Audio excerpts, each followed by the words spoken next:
క్లాస్‌లో 55% వచ్చిన నాకు ఇండియాలో టాప్ మేనేజ్మెంట్ కాలేజ్ ఐఎం కోయికోడ్‌లో సీట్ వస్తుందా? చాలామంది అడిగితే అది ఇంపాసిబుల్ అన్నారు. కానీ ఇది పాసిబుల్ అని నమ్ముతున్నాను. హాయ్! నేను జైన్. నేను ఒక థర్డ్ ఇయర్ బీటెక్ స్టూడెంట్‌ని. ఇక నా మార్క్స్ విషయానికొస్తే నేను ఒక యావరేజ్ స్టూడెంట్‌ని. నా 10థ్‌లో నాకు 8 CGPA ఉంది. 12థ్‌లో 55% స్కోరింగ్ ఉంది.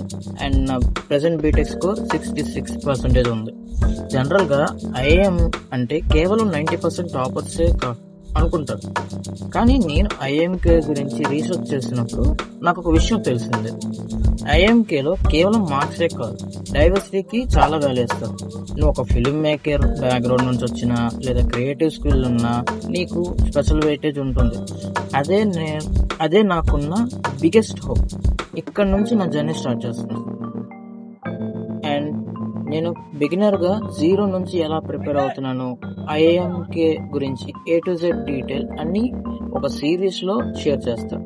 మీలో యావరేజ్ మార్క్స్ ఉన్న యాస్పిరెంట్స్ ఎవరైనా ఉంటే ఫాలో మన MBA జర్నీ. మనం కలిసి ఐఎంకి సీట్ కొడదాం, MBA చేద్దాం. Keep rocking.